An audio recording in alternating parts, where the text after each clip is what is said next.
இயேசு கிறிஸ்துவின் நாமத்தினாலே இந்த காலை வேளையிலே உங்களை அன்போடு கூட வாழ்த்துகிறேன். உங்களுக்கு கிருபையும் தேவ சமாதானமும் உண்டாவதாக. இந்த நாளிலும் கர்த்தருடைய ஆவியானவர் நமக்கு கொடுக்கிற வார்த்தை பரிசுத்த மத்தேயு எழுதின சுவிசேஷம் 15ஆம் அதிகாரம் 28ஆம் வசனத்திலே நாம் வாசிக்கின்ற பொழுது, நீ விரும்புகிறபடி உனக்கு ஆக கடவது என்றார் என்ற ஒரு வார்த்தையை நாம் வாசிக்க முடியும். கானானிய ஸ்திரீ ஆண்டவராகிய இயேசு கிறிஸ்துவினிடத்திலே வந்து, ஆண்டவரே, என் மகள் பிசாசினால் கொடிய வேதனைப்படுகிறாள், அவளை குணமாக்க வேண்டும், நீர் அவளுக்கு இறங்கும் என்று சொல்லி கேட்கின்ற ஒரு வார்த்தையை நாம் வாசிக்க முடியும். ஆண்டவரே, தாவீதின் குமாரனே, எனக்கு இறங்கும், என் பிள்ளை கொடிய வேதனைப்படுகிறாள் என்று ஆண்டவரிடத்தில் கேட்கிற ஒரு வார்த்தையை நாம் வாசிக்க முடியும். என்னை கேட்டுக்கொண்டு இருக்கிற என் அன்பு சகோதரனே சகோதரியை, பிசாசினாலே ஜனங்களுக்குள்ளே வியாதியை கொண்டு வர முடியும். பிசாசினாலே கொடிய வியாதிகளை கொண்டு வர முடியும். நாம் யோபுவின் புஸ்தகத்தை திருப்பிக் கொள்ளுகின்ற பொழுது, யோபு கர்த்தருக்கு முன்பதாக உத்தமனும் சன்மார்க்கனும் பொல்லாப்புக்கு விலகுறவனுமாய் காணப்பட்டு கர்த்தருக்கு பயந்து வாழ்ந்தான். அவனை சத்ருவாகிய பிசாசானவன் சோதிக்க வேண்டும் என்று ஆண்டவரிடத்தில் உத்தரவு கேட்டுக்கொண்டான். ஆண்டவர் அனுமதித்தார். வேதத்தை நாம் வாசிக்கின்ற பொழுது, சத்ருவாகிய பிசாசு யோபுவை சோதித்தபடியினாலே எல்லா ஆஸ்திகளையும் இழந்து போனான். தன்னுடைய சொந்த பிள்ளைகளையும் இழந்து போனான்.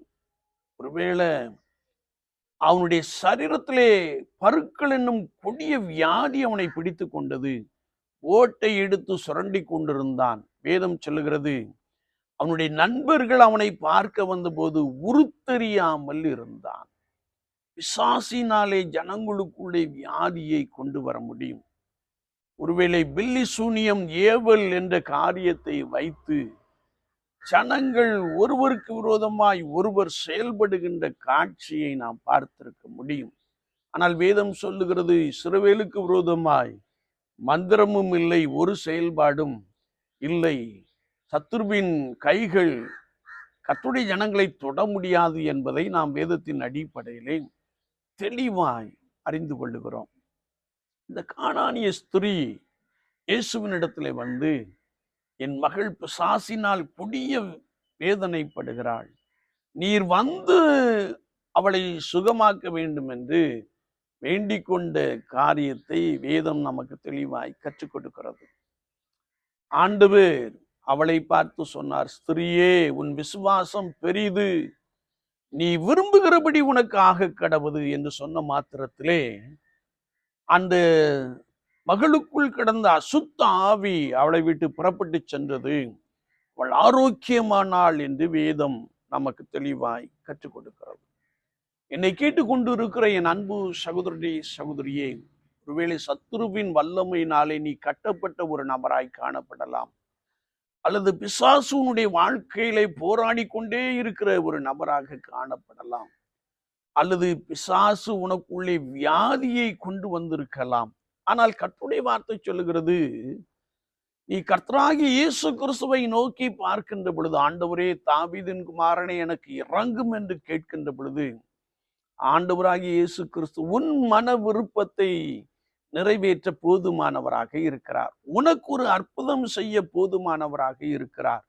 உனக்குள்ளே கொண்டு வரப்பட்ட வியாதியை அவர் நீக்கி போட்டு உனக்கு பரிபூரணமான சுகத்தை கொடுக்க கர்த்தராகிய இயேசு கிறிஸ்து போதுமானவராக இருக்கிறார். விசுவாச வாழ்க்கையிலே, ஆண்டவரே, எனக்கு இறங்கும் என்று கேளுங்கள், அவர் உங்கள் மன விருப்பத்தை நிறைவேற்றுகிறார். உங்களுடைய பிள்ளைகளுடைய வாழ்க்கையிலே நீங்கள் போராடி கொண்டு இருக்கிற ஒரு நபராய் காணப்படலாம். ஐயோ, என் பிள்ளைக்கு இன்றைக்கு நான் என்ன செய்வேன் என்று சொல்லி நீங்கள் ஏங்குகிற ஒரு நபராய் காணப்படலாம். ஆனால் கர்த்தருடைய ஆவியானவர் உங்கள் மன விருப்பத்தை நிறைவேற்ற போதுமானவராக இருக்கிறார். ஆண்டவரை நோக்கி கூப்பிடுங்கள், என் பிள்ளையை குணமாக்கும், என் பிள்ளையை ரட்சித்துக் கொள்ளும், என் பிள்ளைகளுடைய வழியிலே நிலைத்திருக்க வேண்டும் என்று சொல்லி, ஒருவேளை வஞ்சிக்கிற ஆவிகள் என் பிள்ளைகளை விட்டு வெளியேற வேண்டும் என்று சொல்லி கர்த்தரை நோக்கி நீங்கள் விண்ணப்பம் பண்ணுகின்ற பொழுது, அவர் உங்கள் விருப்பத்தை நிறைவேற்றுகிறார். ஸ்திரியே, நீ விரும்புகிறபடி உனக்கு ஆக கடவுது என்ற வசனம் இன்றைக்கும் உங்களுக்குள்ளே பலமாய் நிறைவேற ஆண்டவர் போதுமானவராக இருக்கிறார். நம்முடைய காரியங்களை கர்த்தரிடத்திலே சொல்லுவோம். பொல்லாத சத்துருக்கள் கொண்டு வருகிற போராட்டத்தை கர்த்தருடைய சமூகத்திலே நாம் தெரிவிப்போம். அவர் உங்களுக்காக யுத்தம் பண்ணுவார். அவர் பொல்லாத கிரியைகளை உங்களை விட்டு அகற்றி போடுவார்.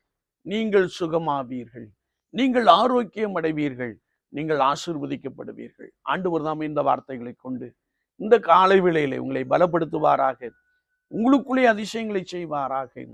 ஆமீன், ஆமீன். நாம் ஜெபிப்போம். நேசிக்கிற நல்ல ஆண்டவரே, இந்த புதிய நாளுக்காய் ஸ்தோத்திரம். வார்த்தைகளை கேட்டவர்களுக்காய் ஸ்தோத்திரம். பலர் பலவிதமான கட்டுகளுக்குள்ளும் பிசாசின் பிடியில் இருப்பதையும் நாங்கள் காண்கிறோம். வியாதியை கொண்டு வருகிற பொல்லாத சத்துருவை இயேசுவின் நாமத்தினாலே கடிந்து கொள்ளுகிறோம். கர்த்தர் ஒரு புதுபலனை கொடுப்பீராக. அவரவர் மன விருப்பத்தை நிறைவேற்றுவீராக, விருப்பங்களை நிறைவேற்றுவீராக. இயேசுவின் நாமத்தினாலே சுகம் உண்டாகட்டும், ஆரோக்கியம் உண்டாகட்டும். உம்மை நோக்கி பார்த்து ஆண்டவரே, அதிசயங்களை பெற்றுக்கொள்ள கிருபை தாரும். இயேசுவின் நாமத்தில் பிதாவே, ஆமீன், ஆமீன்.